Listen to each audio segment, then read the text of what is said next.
Grabar. Sí, ahora hemos comenzado a grabar la clase. Entonces, lo que recién les estaba diciendo es que vamos a hacer un repaso de lo que es tecnología del hormigón, que si el clima de Salta nos ayuda, el jueves que viene vamos a tener el ensayo de laboratorio de lo que es hormigón, la elaboración del hormigón y los controles de calidad y de consistencia. Por lo tanto, por eso vamos a hacer este repaso para el jueves poder hacer este práctico de tecnología del hormigón. Entonces, lo que siempre decimos es que el hormigón, digamos, lo que es el que resiste hace la resistencia a la compresión. Y cuando nosotros hablamos de un hormigón armado, a todo lo que son los esfuerzos y solicitaciones a flexión, lo absorbe la armadura de acero. Entonces ahora vamos a ver esta pastonada, esta piedra artificial que nosotros llamamos hormigón, que está compuesto por 4 elementos. 2 son activos y 2 inertes. Los elementos activos serían el cemento, que es el que constituye el aglutinante, es el que endurece y le da después la consistencia, pero que no puede iniciar su acción química para después adquirir esa resistencia si no tiene el agua, que ambos elementos son como la parte activa. Y luego el material inerte o inactivo, porque no reacciona, sino que es más bien pasivo en la mezcla, pero hace a constituir después esta especie de piedra artificial que es el ripio y la arena. ¿Qué características tienen que tener estos elementos? Bueno, el cemento, generalmente en las pastonadas de hormigón común para las obras civiles de arquitectura, es el cemento Portland. Por supuesto que hay otros 4 o otras especies que son el cemento de alta resistencia inicial, el puzolánico u otros tipos de cementos especiales que se usan para obras civiles, para puentes o para diques y demás, que nosotros en arquitectura lo usamos muy poco. Lo que generalmente usamos es el primero, que es el cemento Portland común, que viene en bolsas, o los que compramos ya como hormigón elaborado, que también, digamos, tienen que ver con esto. Este cemento, digamos, ¿qué son los elementos a tener en cuenta como control de calidad? Cuando yo compro las bolsas de cemento, tienen una fecha de vencimiento que no pueden superar a los 3 meses de, digamos, envasado en las bolsas, ¿sí? Por lo tanto, el cemento no debe estar vencido. No debe estar prefraguado, o sea que no tiene que tener grumos, o sea que no tiene que haberles dado humedad para que comience a veces cuando el hormigón está mal estivado, mal guardado o es el lugar donde hay mucha humedad, comienza el proceso y se hacen como grumos, ese cemento no es apto para obras, para hacer estructuras. Podría servir para un contrapiso, en un exterior, una cosa así, pero en realidad es preferible que no utilizarlo. Por lo tanto, no debe almacenarse en contacto directo con el suelo. Generalmente se les ponen unas tarimas de madera para estivarse y no deben apilarse más de 10 bolsas, una arriba de la otra. El otro elemento es el agua. El agua debe ser potable, limpia, sin ácidos, sin sustancias orgánicas, ni salinas, ni ningún tipo de otro tipo de mineral. Por lo tanto, debe ser agua potable. Algo muy importante a tener en cuenta cuando hacemos la pastonada y para tener una buena resistencia en ese hormigón es la cantidad de agua, que digamos no debe estar entre el 0,3 y el 0,6 en la relación agua-cemento. porque a mayor cantidad de agua, menor resistencia del hormigón. Yo voy rápido porque esto, digamos, es una ayuda a memoria para el ensayo que vamos a hacer el jueves. Todo esto ya lo vimos en las otras clases, entonces. Ahora, cuando armemos las pastonadas de hormigón, tenemos que tener en claro estas características, que el agua debe ser potable, la cantidad de agua en función de la resistencia. Ahora, con los otros elementos que son inertes, podemos decir que el ripio puede estar constituido por piedras naturales, piedras artificiales.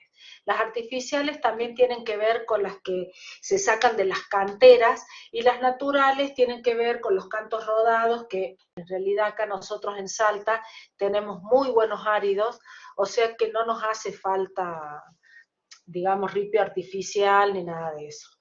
Por supuesto, lo que tenemos que sí garantizar en este tipo de ripio es que sean granos sanos, o sea, que no tengan formas, nosotros decimos poliédricas, o no estén aplanados, que los tamaños sean variados, no de un solo tamaño, y deben estar limpios, o sea, libre de tierra, digamos, sino tienen que ser lavados los áridos. Al igual que las arenas, que deben estar, que a pesar de que tenemos finas, medianas y gruesas, deben estar limpias, libres de impurezas y sin materia orgánica. Algo importante, acá en Salta se da mucho el uso de la ripiosa. La ripiosa no puede usarse en elementos estructurales de resistencia. Sí puede usarse para contrapisos, para veredas, pero no para elementos estructurales, ni bases, ni columnas, ni vigas, ni losas, no. Algo importante que debe tenerse en cuenta debe estar bien graduada, por eso decimos con diferentes variaciones. Eso también después vamos a hacer un ensayo en el laboratorio de lo que es para cuando la curva granulométrica que debe tener el hormigón tiene que estar entre dos, digamos, entre dos curvas que da la norma, que eso lo vamos a hacer también en el ensayo. No nos vamos a extender en esto porque vamos a hacer ese ensayo granulométrico en el laboratorio de suelos acá de la universidad. Otro elemento a tener que es importante para garantizar la resistencia del hormigón, más allá de esto, es saber qué tipo de hormigón yo voy a hacer y para qué. Hay distintos tipos de hormigón que están determinados en función del dosaje que tenemos. ¿Qué es el dosaje? Es la proporción de cada uno de los elementos que constituyen, así como recién hablamos de la relación agua-cemento, en esta proporción de estos 4 elementos que constituyen el hormigón, también está qué proporción voy a tener de cemento, qué proporción voy a tener de arena y qué proporción voy a tener de ripio, según el tipo de hormigón. El hormigón H13 es un hormigón que puede servir para contrapisos y bases, y un H17 es un hormigón más resistente, por eso la proporción disminuye la cantidad de arena. O sea, un H13 voy a tener una proporción de cemento. Si yo la hormigonera la voy a cargar con balde o canasta, voy a tener una canasta de cemento por 3 de arena por 3 de ripio. Así el H17 voy a tener una canasta de cemento por 2 de arena por... Ven que baja la cantidad de arena en relación al otro, por ende tengo mayor proporción de cantidad de cemento en este dosaje que estoy dando.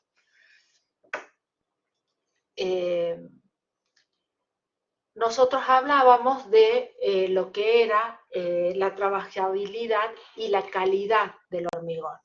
La trabajabilidad es la mayor o menor facilidad que tengo en el colado, en los encofrados y en la terminación del hormigón. Esta trabajabilidad depende, en primer término, de la cantidad de agua que yo le estoy poniendo y cómo han sido hidratadas estas partículas de cemento. Esta situación es elemental, importante, que esté bien amasado el hormigón para que estén bien hidratadas todas las partículas de cemento. Para lo cual, yo puedo, que esto ya se los explicó el ingeniero, para saber bien esta consistencia, o sea que la consistencia es esta definición del estado de fluidez que tiene este hormigón. Esa consistencia plástica, por supuesto, es la que me va a permitir el moldeado o, por ejemplo, en caso de que sea para una base, que yo la voy moldeando, o para el colado dentro de digamos, para las vigas, columnas y demás. Entonces, esa consistencia que es más compacta o más densa, nos permiten que, digamos, cambiar, digamos, poner en los moldes o en los encofrados que yo tenga de las distintas estructuras que yo vaya a hacer. Para lo cual, antes de hacer el colado dentro de los encofrados, yo voy a hacer un ensayo que es a través del cono de Abrams, que es un cono. Acá tienen los dibujos, que es como un cono truncado, que yo tengo que ir llenando en tres capas distintas, cada una de 10 centímetros, con una varilla del 16, hago, digamos, lo golpeo, como indica acá el gráfico, y como vamos a hacer en el ensayo el jueves que viene, lo meto a la varilla dentro del cono que ya está, digamos, llenado en cada una de las capas, y así voy haciendo que se acomode mejor el encofrado. Después de la tercera capa lo desmoldo, saco y con una regla mido el asentamiento que pueda tener el hormigón, como lo indica acá el grafiquito.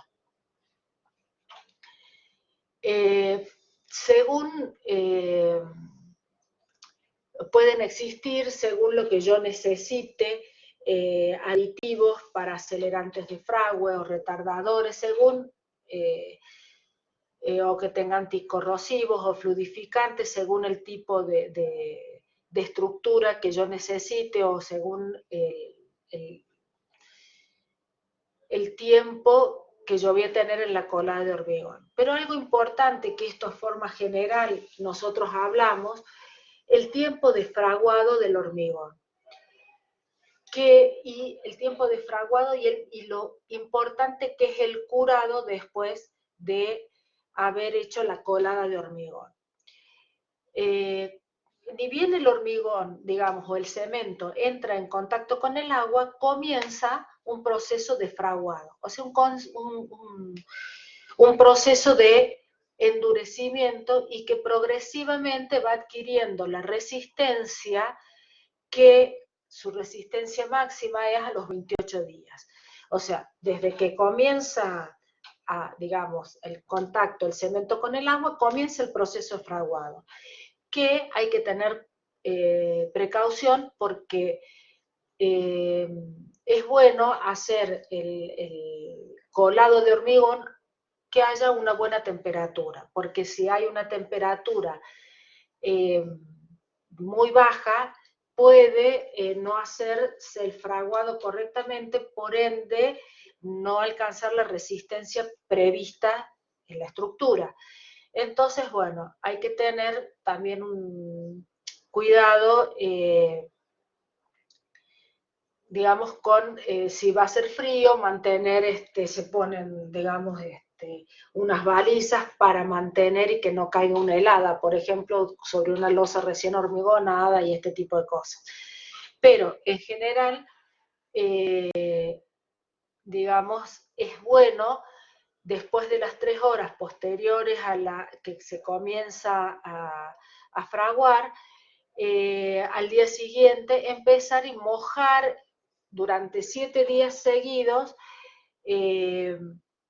mantener húmedo el hormigón y tratar de que no tenga una alta temperatura o que no le dé el sol. Si hemos hecho la colada de hormigón en pleno verano, taparlo, impermeabilizarlo de alguna forma para que, o regarlo mucho para que tenga un buen curado y no se generen fisuras en el hormigón. Otro elemento que suele usarse cuando yo hago una colada de hormigón para que quede, no queden nidos o quede bien la pastonada, bien rellena, es vibrarlo al hormigón, que son ya sea directamente al hormigón o a los encofrados, como muestra acá, o sea, para que esa pastonada ocupe todos los lugares y no deje intersticios vacíos, ¿sí? Bueno, acá, en esta parte, los otros días el ingeniero les explicaba cómo hay resistencias, cómo se saca la resistencia media del hormigón, las resistencias características, que era esto que nosotros le decíamos cómo se calculaba, digamos, para nosotros tener la tensión de cálculo. Nosotros, bueno, el beta implica, viene del alemán Beton, que quiere decir hormigón, y por eso se le da esa característica. Entonces, cuando nosotros hablamos de la resistencia de cálculo, que es el beta R, que es con lo que nosotros vamos a calcular, nosotros hablamos, por ejemplo, a veces de un H17, que es beta CN, que llamamos que es la resistencia característica del hormigón, pero que en el cálculo ustedes ven que baja. O sea, si hablamos de un H13 o un beta 130, estamos hablando para una tensión de cálculo de 105 o para un H17 o beta 170, una tensión de cálculo de 140. Tiene que ver con todos los coeficientes de seguridad que se le van dando a este hormigón que se han ido calculando a partir de las probetas y demás, pero que son como factores de seguridad que, aunque digamos, tenga 130 de resistencia, nosotros vamos a calcular con 105, por una cuestión de seguridad. Esto en síntesis. Esto un poco tiene que ver con lo que es el hormigón, que esto lo vieron los otros días con el ingeniero, pero tiene que ver con que les quede el power subido, que les quede un poco, va a ser el ensayo, que sí, acá me preguntaban si el jueves vamos al laboratorio, se supone que sí, siempre y cuando lo íbamos a hacer el jueves pasado, pero fue un diluvio, entonces no lo pudimos hacer, entonces se supone que este jueves vamos a hacer este ensayo, que tiene que ver con el cono de Abrams, con las características y consistencias del hormigón. ¿Sí? ¿Fue claro? ¿Les quedó alguna duda de esto?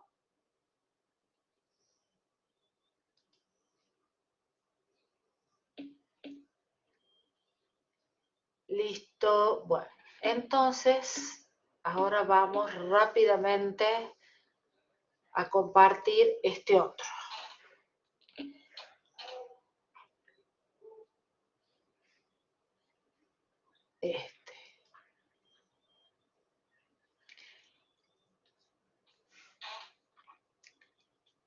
El comportamiento, bueno, esto tiene que ver sobre todo este apunte, yo quiero ir rápido con esto porque quiero llegar a lo que es el práctico que vamos a hacer a posterior, o sea, hacer una primera aproximación de esto.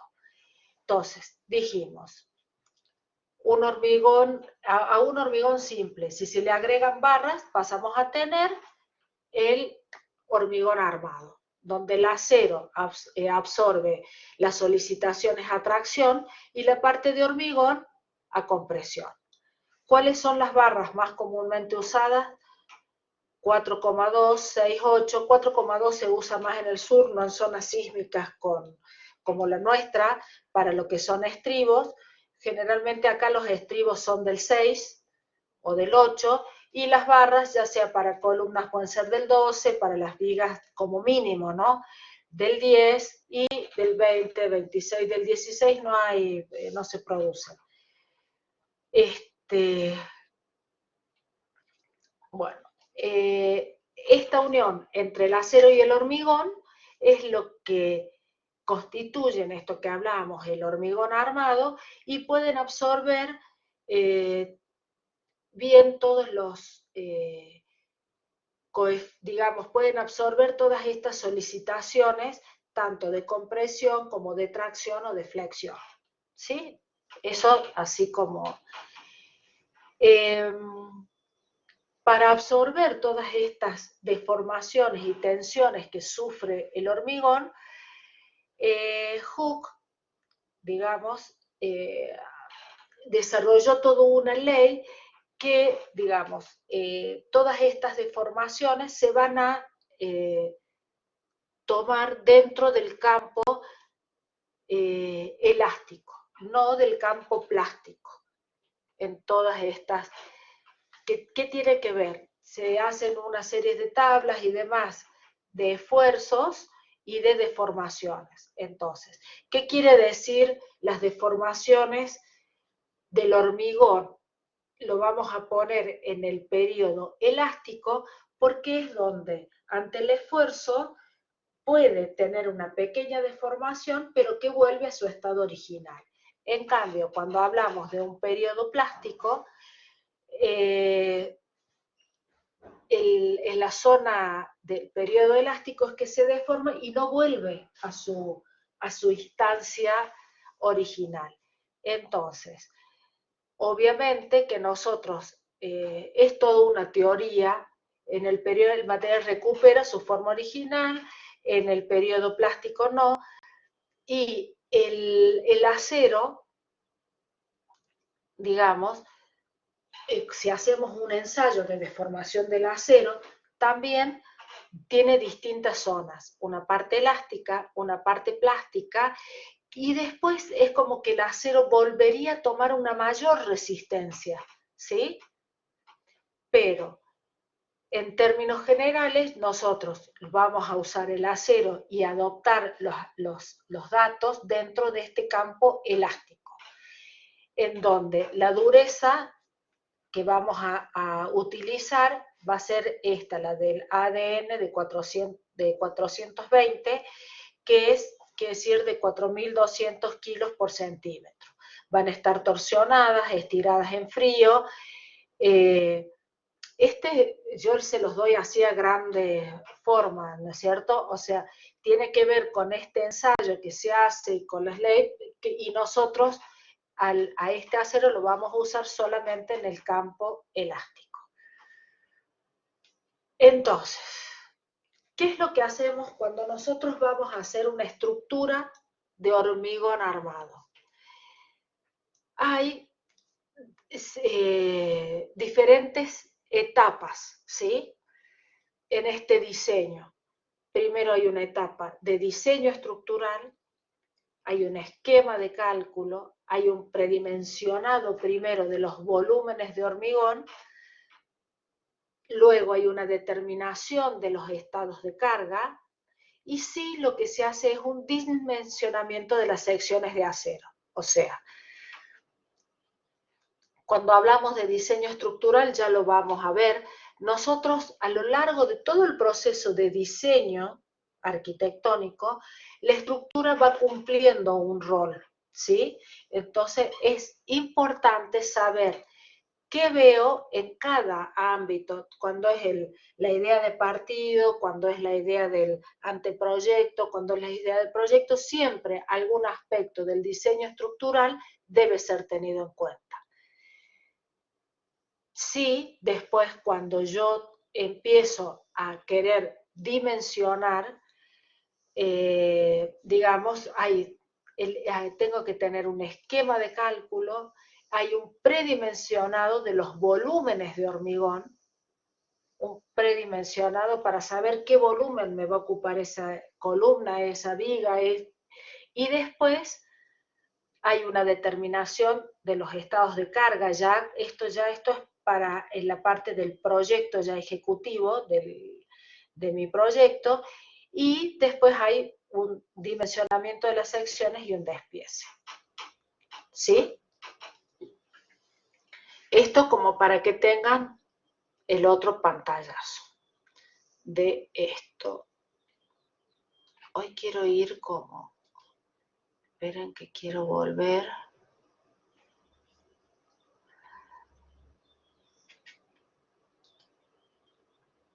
Vamos para acá.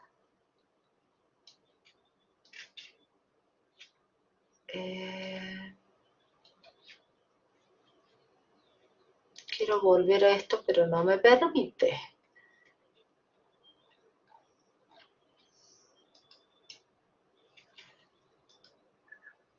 Bueno, dijimos esto.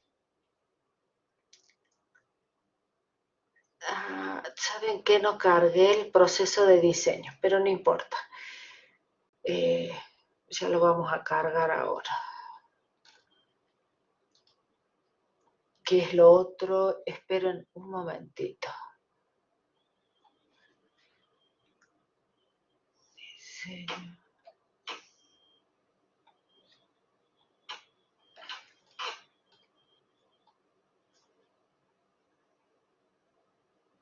A ver si este... Abrir.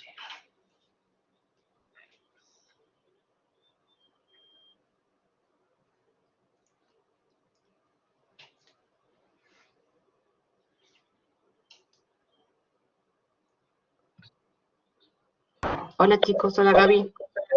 Oh, hola Angélica, ¿cómo va? No te había visto. Bien, ¿vos? Bien, ¿Qué bien, andas estoy buscando si te haciendo resuelves? así, súper veloz. Acá está, quería ver si ya estaba. Diseño estructural. ¿Este jueves se hace el laboratorio? Supongo que sí. No. Bien, si no largamos con el trabajo práctico. Sí, exactamente. Bueno, después vamos a cargar el del proceso de diseño, pero en realidad prefiero que arranquemos con este. Ay, compartir ahora. Bueno.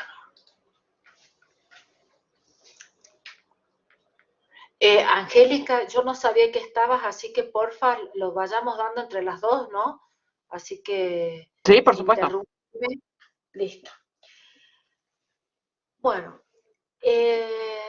recién tratábamos de hablar, bueno, vamos a hablar de las vigas y de las losas, siguiendo, o sea, las losas son elementos planos que tienen dos dimensiones, prevalecen sobre la tercera, y ellos transmiten sus cargas a las vigas. Las vigas, a su vez, las vigas ya tienen, digamos, una sección y una longitud donde descargan las losas, y estas transmiten sus cargas a las columnas. Entonces, el viaje de las cargas, como decíamos, es losa sobre vigas, vigas sobre columnas, columnas sobre las fundaciones, ¿sí?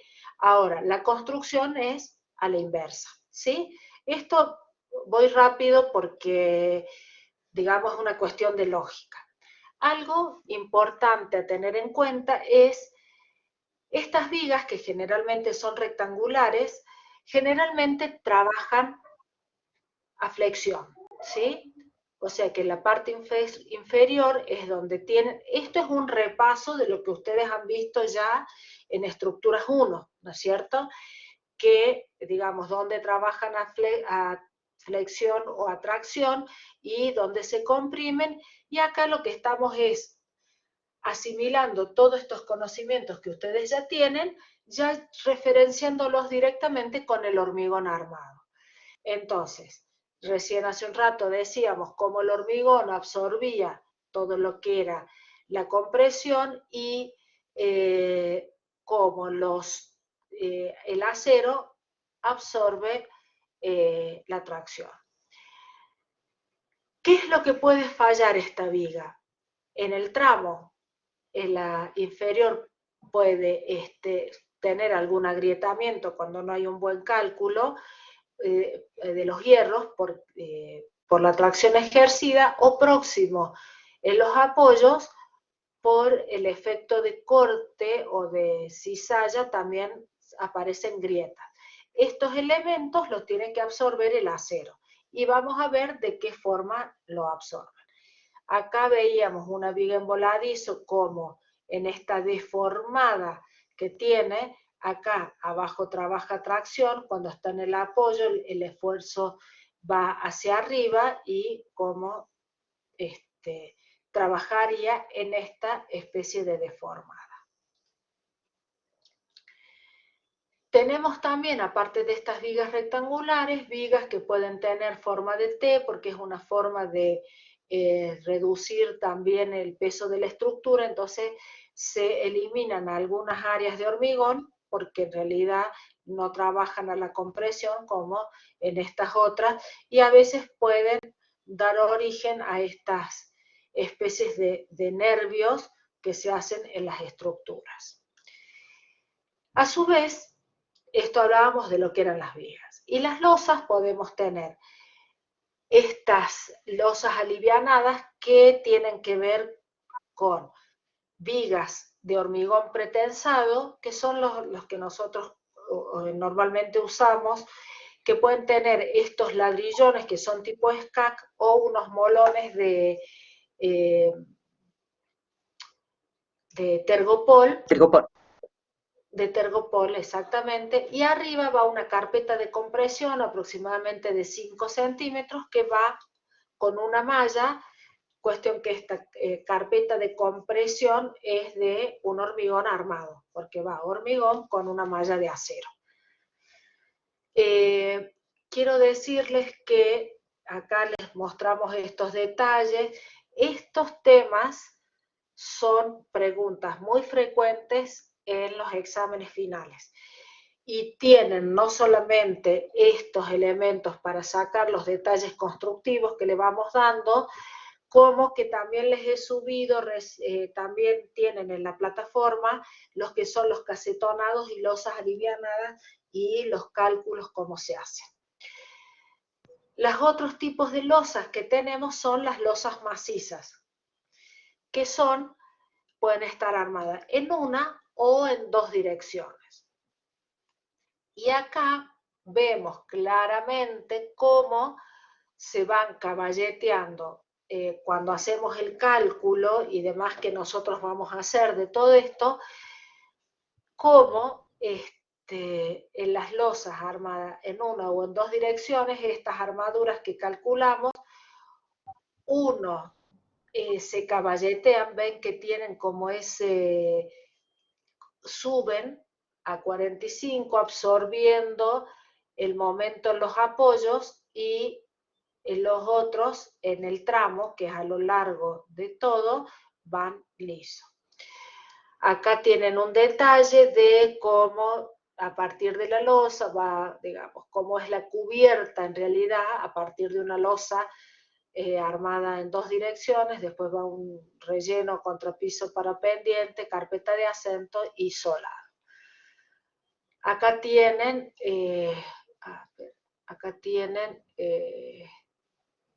yo no les fui armada, una losa armada en una dirección y en dos direcciones. Bueno, no sé qué pasó acá, que Lo mismo el ingeniero, ¿se acuerdan que les había dicho en la clase que generalmente cuando nosotros calculamos las losas, siempre se las calcula del lado corto, que es el más peligroso?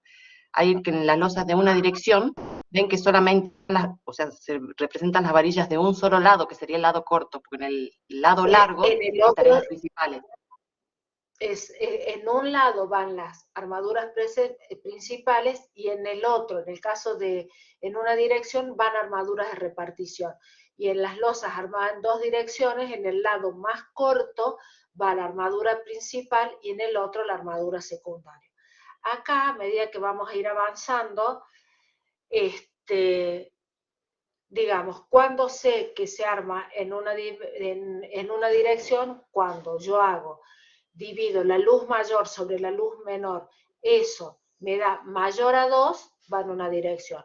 Cuando divido la luz mayor sobre sobre la luz menor, me da menor o igual a 2, amo en dos direcciones.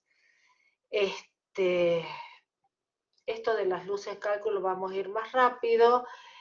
Esto sería el detalle constructivo que a mí me gustaría, después que nosotros empecemos a hacer el cálculo, vamos a volver a mostrarles estos gráficos, porque tienen que ver con cómo yo hago el despiece, cómo tiene que ver cuando termino el cálculo del tipo de acero que va a llevar mi losa. Esta es la forma en que yo debo hacer el despiece, ¿sí?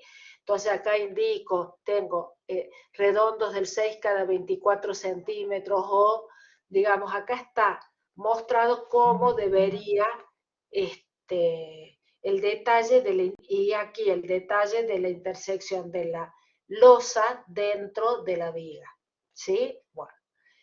A posterior, recién Angélica les decía el por qué la armadura principal siempre va en la luz menor. ¿Por qué? Porque es donde mayor deformación tengo. Entonces, la luz menor en una losa es donde yo debo tener mayor cuidado porque es donde más se deforma la losa. Entonces, la luz menor es donde cuando tengo una losa armada, tanto en una o dos direcciones, es donde va a estar mi armadura principal.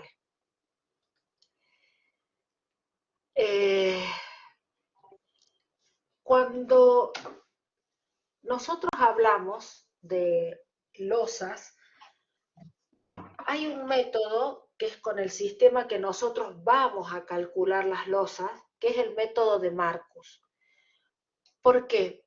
Porque el comportamiento de una losa continua sería algo así como muestra el gráfico. Esta losa yo tengo una carga, pero la losa siguiente es como que tendría, al ser continua las losas, no estaría afectada de la misma forma, porque en la deformada yo tendría como menor carga en la losa continua y en la otra mayor, menor. Entonces, Marcus ideó una forma en que cuando yo voy a calcular, voy a tener una losa real y otra losa ideal. Cuando lo veamos en el práctico lo vamos a ver muchísimo mejor, pero y van a entender digamos, en este planteo ideal que en una continuidad estructural yo no tendría la misma carga de todos. Para tener cómo sería lo real de la carga, voy a hacer como si tuviera una losa real y una losa ideal. La losa ideal es como una losa que no estaría empotrada en ninguno de sus lados, y voy a hacer un promedio de esos dos elementos para no se preocupen porque esto lo vamos a ver en el práctico bien desarrollado, pero me voy anticipando al práctico y les voy diciendo que Hay una teoría de cálculo que desarrolló un tal Marcus que cuando yo vaya a hacer el cálculo estructural voy a tener como una losa real y una losa ideal. Ahora, hace un rato yo les dije que nosotros, más allá de tener el diseño, de la estructura, que voy a tener las luces y demás, que eso lo hago por proyecto, para hacer el cálculo estructural yo voy a tener primeramente que predimensionar el macizo de hormigón. ¿Cómo hago yo para predimensionar? Hay unas tablas que se establecen de la siguiente forma. Que para las losas armadas en dos direcciones, yo voy a tener la luz de cálculo sobre 50. Cuando esto es cuando es un edificio de alto compromiso, voy a dividir sobre 55 cuando es de un edificio público y sobre 60 cuando es un edificio privado. Con eso voy a sacar el espesor de la losa, ¿sí? Y para las vigas voy a tener sobre 10. Hay lo que nosotros llamamos, por ejemplo, los predimensionados. Exactamente. Los predimensionados más que nada son los tamaños del macizo de hormigón, tanto de la losa como de la viga. Después vamos a ver en los otros elementos estructurales, pero solamente estos puntos, que serían saber el espesor de la losa o si no los lados de la viga, son a lo que nosotros llamamos predimensionado. El resto es cálculo para llegar al cálculo de armadura. Pero estos serían solamente los únicos pasos para predimensionado. Para que después no se confunda, porque se preguntan mucho en los exámenes finales los predimensionados de los elementos estructurales y se hacen una mezcla de todo el desarrollo. Bueno, entonces, como dice Angélica, acá tenemos lo que es el predimensionado, y los predimensionados a ustedes les pueden servir muchísimo en el proceso de diseño cuando tienen que decir, bueno, a ver, ¿cuánto me va a ocupar esta viga? ¿Cuánto me va a colgar de la losa? Hago la luz sobre, si es un edificio privado, sobre 60, si es un edificio en losa, sobre 55 si es público y sobre 50 si es de alto compromiso. Para las vigas, ¿qué hago? El valor de D, que sería la altura de la viga, voy a tener la luz mayor sobre 10 para un edificio de alto compromiso. Para un edificio público voy a tener la luz mayor sobre 12 y para un edificio privado la luz sobre 14. Entonces así voy a tener mínimamente cuánto de alto va a tener y cuál va a ser el ancho de la viga, va a ser ese valor que yo obtuve, que es D sobre 2, me da el valor de B, o sea que es el ancho de la viga, ¿sí? Ahora, por norma yo no puedo tener una viga que tenga menos de 20 centímetros de ancho. Por norma no puedo tener menos de una viga de 20, o sea, puedo tener 20 por 40, por 30, por lo que sea, ¿sí? Esto quiero decirles que es un tema importante a considerar. Entonces, si yo tengo una luz de 7 metros o de 5 metros, digamos, si es para un edificio de alto compromiso, si hago 5 dividido 10, ¿cuánto va a tener de alto la viga esa? 50 centímetros, ¿sí? Y de ancho 25, ¿sí? Es un poco, es tener ese predimensionado, sirve tanto en el proceso de diseño como después cuando ahora veamos el cálculo. El cálculo, como recién les decía Angélica, nosotros hacemos el cálculo de las varillas de acero que van a soportar los esfuerzos de momento, de corte y demás a la que va a estar sometido nuestra estructura. Que ustedes en estructura 1 vieron los esfuerzos en general. Ahora vamos a ver esos esfuerzos dentro de lo que es una estructura real de hormigón, ¿sí? Entonces, digamos, ¿a qué está sometido nuestra estructura? A cargas gravitatorias, que es todas las cargas propias de la estructura, y a las cargas de uso. A unas las vamos a llamar G y a las otras P. Ahora, ¿cómo van a descargar toda esa carga sobre la estructura? Van a ser a partir de unas líneas de rotura de la losa que descargan esas áreas sobre las vigas. ¿Qué quiere decir? Bueno, yo estas líneas de rotura, ¿esto lo vieron ya con el ingeniero o no? No, no lo vieron y eso sería que lo que tendrían que prestar atención porque esto es lo que haríamos como el primer trabajo práctico. Y es fundamental porque si arrancan mal, el resto del trabajo, porque vendríamos a usar la misma planta en todo, es lo que tienen que tener. No nos llegó a dar las áreas de influencia, la línea de rotura. Ah, bien. Pero párate, ¿sabés qué es lo que quiero? Este va a ser el trabajo práctico nuestro, ¿sí? Algo que me parece importante, pero antes de ir a las líneas de rotura, quiero ir a esto previo. Nosotros le llamamos, después vamos a ver lo anterior, pero esta va a ser la primera parte del trabajo práctico. ¿Qué quiere decir el análisis de carga o el sándwich de materiales? O sea, ¿qué es todo lo que va? ¿Cómo cuando ustedes en estructuras 1 le decían, bueno, la carga uniformemente repartida de esta viga y les daban un valor X, ¿sí?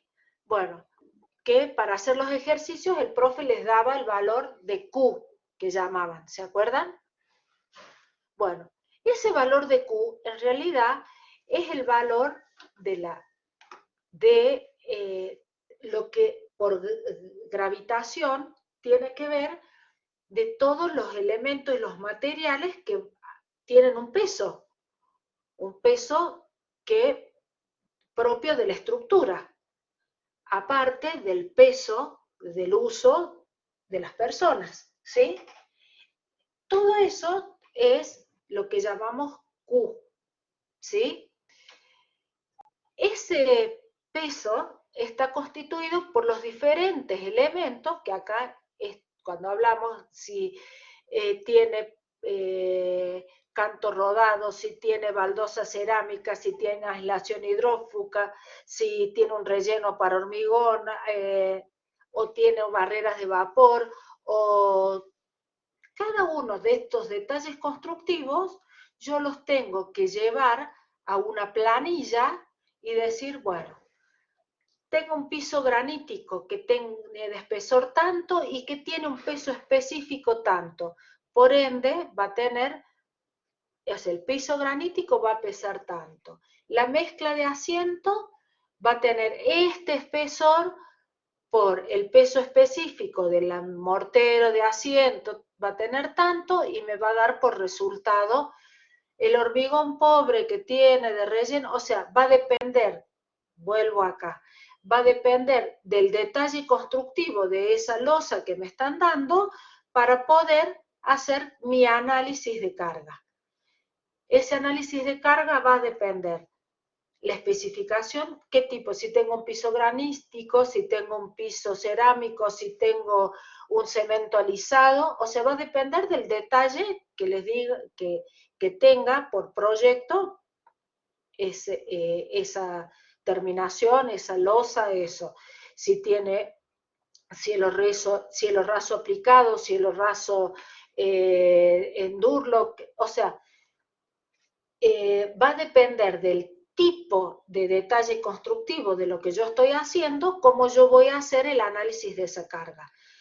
Eso tiene dimensiones, digamos, tiene tanto de espesor, tanto de... ¿Se va entendiendo hasta acá lo que vamos hablando?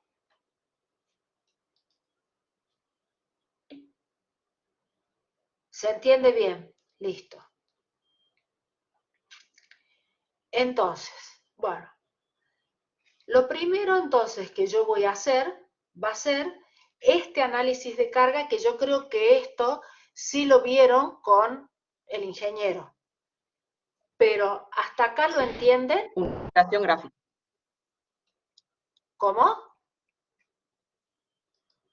Que sí vieron esa parte de cómo es el sándwich de materiales, qué es por qué, pero en realidad lo que es el conjunto del trabajo práctico no lo vieron.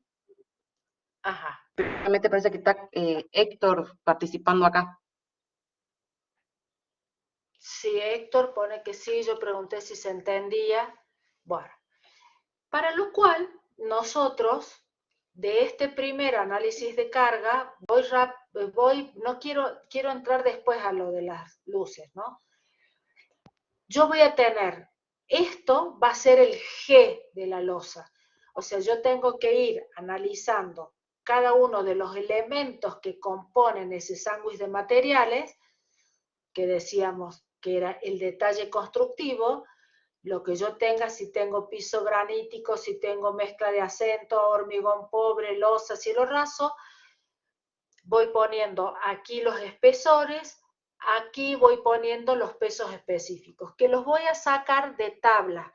Por eso es importante que tengan las tablas, lleven las tablas para cuando hagamos el trabajo práctico, porque esto lo vamos a hacer en clase y lo van a hacer ustedes. Ahora se lo estamos explicando, pero esto tienen que llevar las cosas para que lo hagamos en clase. O sea, vamos en clase, tener el detalle constructivo, vamos a poner aquí los espesores, vamos a buscar en tabla cuáles son los pesos específicos de cada uno de estos materiales, vamos a multiplicar los espesores por los pesos específicos, vamos a ir sacando los subtotales que después vamos a sumar, y eso, por cada una de las losas, los vamos a poner acá, el G de la losa 1. Después vamos a tratar de que esta primera parte sí lo hagamos, lo entreguemos en clase. Después, el P, ¿qué es lo que es el P? Es la sobrecarga o el destino del uso, ¿sí? Que también lo sacamos de la tabla 25. Si es un aula, si es una biblioteca, si es un baño, tiene distintas sobrecargas de uso. Si es una circulación o si, digamos, una biblioteca tiene una sobrecarga de mucho más grande si es que es un aula o si es un baño. O sea, esto porque estamos hablando de un edificio público, como puede ser una escuela.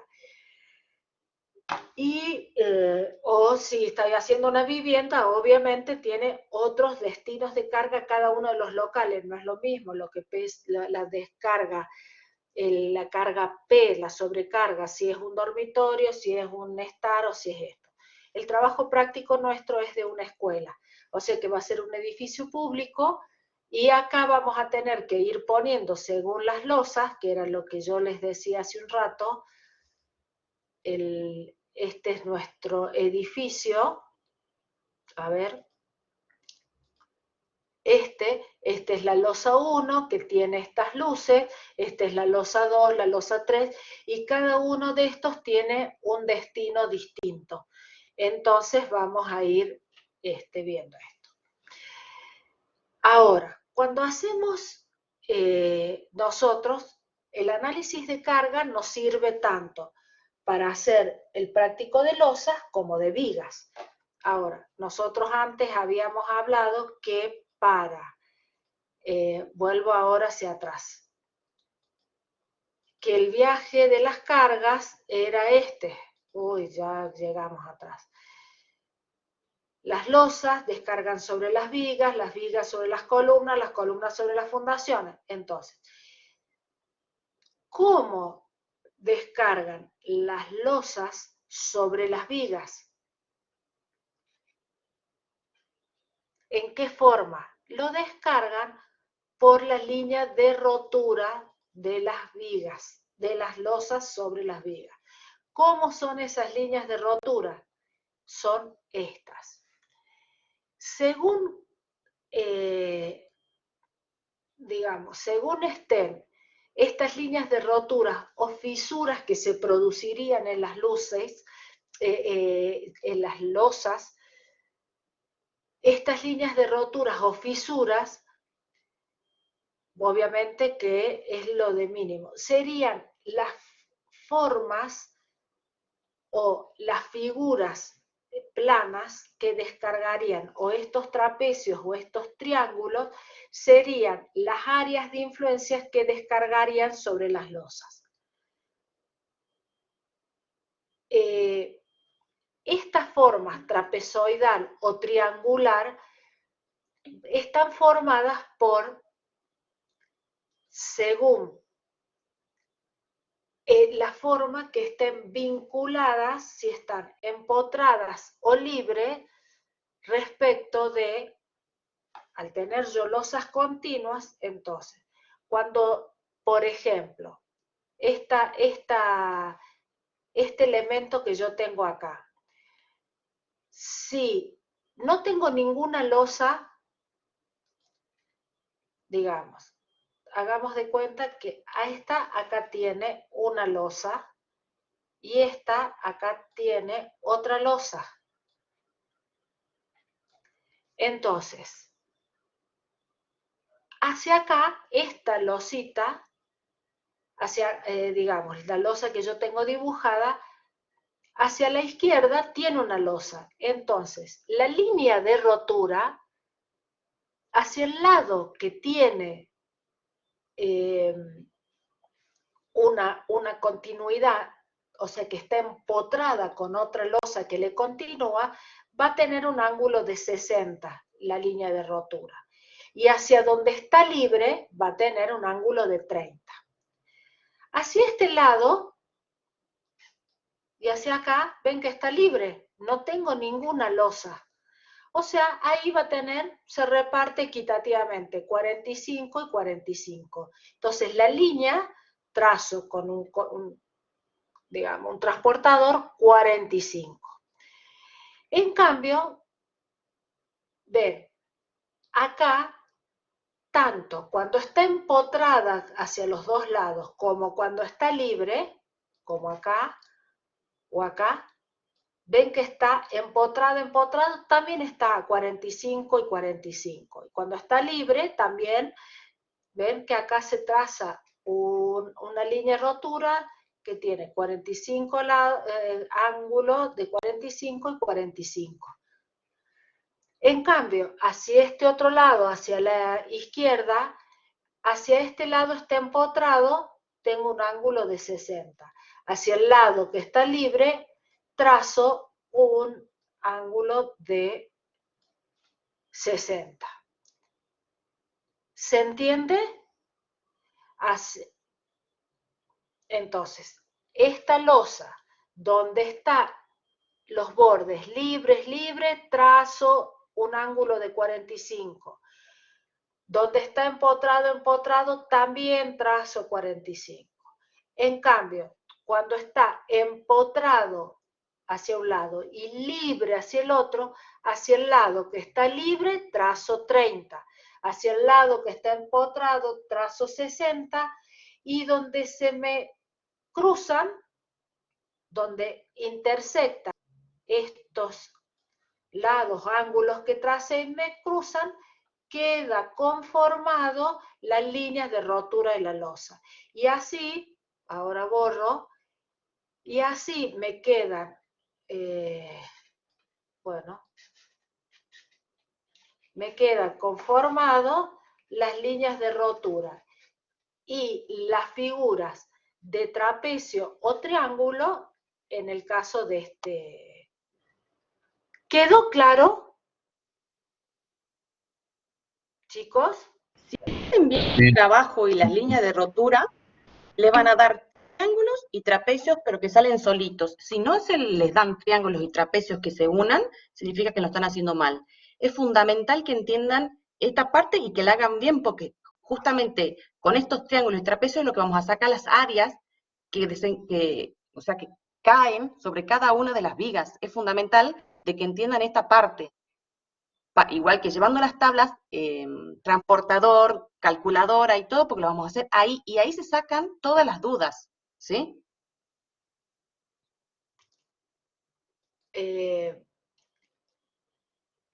Este va a ser el trabajo práctico. De todas formas, acá le hemos puesto las áreas del triángulo es base por altura sobre 2 y las áreas del trapecio base mayor más base menor por altura sobre 2. Para poder, según las figuras que le quede hecha, esta es el sándwich de materiales y acá era lo que les decíamos.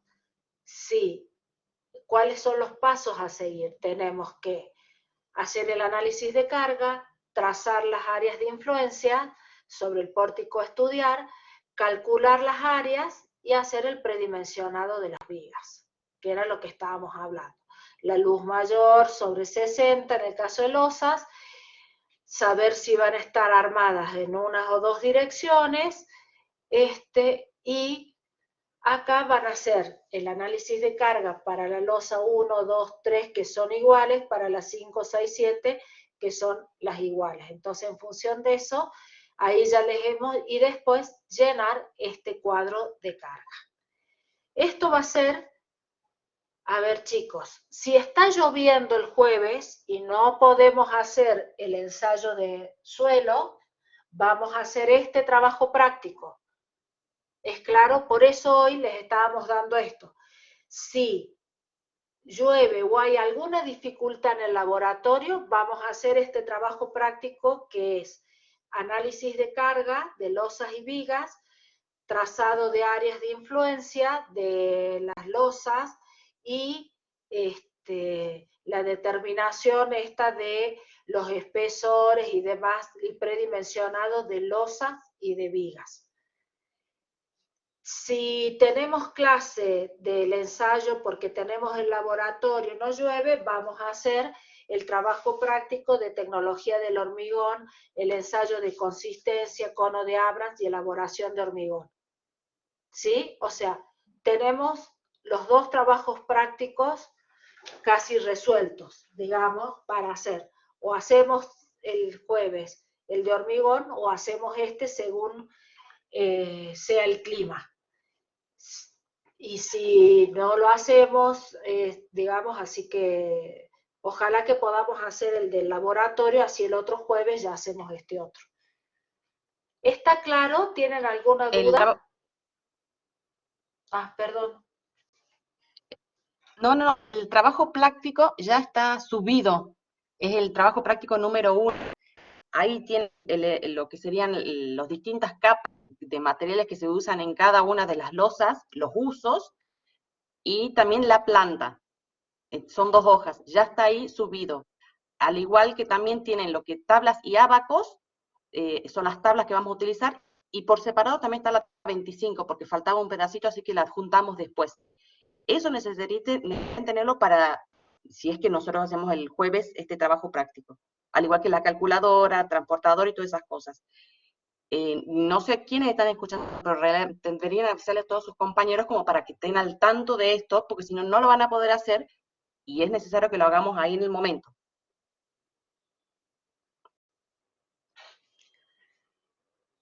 Para el jueves trae el trabajo práctico, digamos, las tablas, calculadora, transportador, regla para hacer acá. Traigan eso porque no sabemos si vamos a tener este trabajo práctico o el otro. A su vez, vengan con calzado cómodo, zapatillas, borcegos y demás para no tener problemas de ensuciarse. Vengan cómodos, por si hacemos el ensayo en el laboratorio. Así que vengan preparados para las dos cosas. ¿Sí? ¿Está claro? Sí, arquitecta. Listo. No les quedó... ¿sabés qué quería hacer? Antes que se vayan,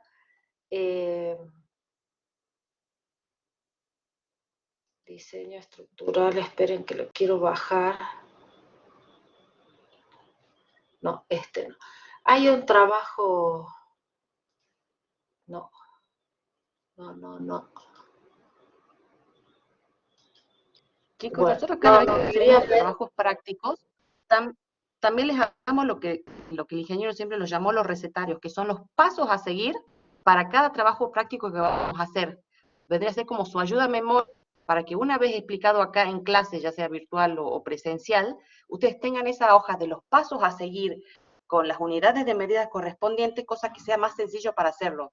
Nosotros vamos a estar ahí como guías, para que ustedes lo puedan desarrollar. Por eso, no sé si llegaron a verlo o no, van a tener las dos cosas y van a fijarse que ahora lo que les falta subir ahora, y que ahora lo subimos, es en la parte de recetarios. Cuando recetarios van a ver recetario de análisis de carga, que va a ser el trabajo práctico número 1. Después va a ser otro que sea de losas, de vigas y de cada uno de los elementos estructurales. O sea, va a ser su ayuda a memoria. ¿Sí? Chicos, algo que quiero decirles, no para hacerles perder mucho tiempo, está también en plataforma. Nosotros hablamos recién de los distintos tipos de losa que había. Para el trabajo práctico vamos a hacer un trabajo práctico sobre losa maciza. Pero acá tienen, que está subido, que se los muestro rápidamente, lo que es casetonado, la descripción general, cómo funciona, cómo hacer el predimensionado también de los casetonados, porque todo esto les sirve para lo que es diseño. Esto, chicos, háganme caso, saquen esto, muéstrenles a sus profes de diseño, porque esto es importante para ustedes, para el proceso de diseño también. Al igual que acá los SCAC, digamos, las losas estas con viguetas y demás, que esto lo van a usar a lo largo de toda su profesión. Están todos los largos, las cosas que se los hemos puesto y cómo se hace para calcular. También se los hemos dejado, que no vale la pena que lo repitamos ahora acá, pero lo tienen subido a la plataforma, bájenlo, porque les va a servir. ¿Sí? Sí, yo le he puesto a grabar y después nosotros se las vamos a tener, porque el Collaborate no queda grabado, hay que hacer un proceso y después la linkeamos, y va a estar, digamos, se sube como a un drive la clase. Así que después sí la van a poder ver, creo que tienen que pedir después permiso, ustedes me van mandando y sí la van a poder ver. ¿Sí? Bueno. Bueno, chicos, bueno, hemos terminado tipo un ratito antes para que ustedes puedan venir a clase, así que los días martes nosotros sí vamos a tratar de ser puntual de a las, digamos, los esperamos 5 minutos que se conecten, o sea, desde las 5 hasta las 5:10 a lo sumo, pero a las 5:05 vamos a tratar de estar comenzando para poder largarlos a más tardar a las 6:15 para que ustedes puedan venir después a medios, ¿sí? Y ya los días jueves sí vamos a tener las 2 horas continuas, ¿sí? ¿Quedaron algunas dudas? Angélica, ayúdame a ver qué nos puede estar faltando. Eh, no, más que nada era explicarles que lo mismo lo van a hacer ahí, entonces van a terminar de cerrar los conceptos, sino que lo que me voy a Sí. decir, que lleven los materiales para hacerlo, el trabajo práctico impreso, las tablas, la 25 de las dos, de la tabla y abacos y el 25, y el recetario que ahora se lo subimos. Con eso La idea es directamente solitos lo van a poder ir haciendo. exactamente. Nosotros, acá en la virtualidad, les vamos a dar toda la parte conceptual y teórica, pero el hacer propiamente dicho lo vamos, digamos, el trabajo práctico lo vamos a hacer juntos en la presencialidad, pero les pedimos, por favor, que lleven todas las dudas, las consultas, o sea, que sea súper interactivo la clase presencial, que les sirva. La idea no es dar teóricos en la presencialidad, al contrario, es que ustedes puedan saldar todas las dudas y que trabajemos juntos en el trabajo práctico. Nosotros acá, si les queda alguna duda, la intercambiamos, pero el hacer sea en los jueves en la presencialidad. ¿Sí? Bueno, si no hay más dudas, nos vamos despidiendo, chicos, hasta el jueves, nos vemos. Chicos. Chao, buenas noches.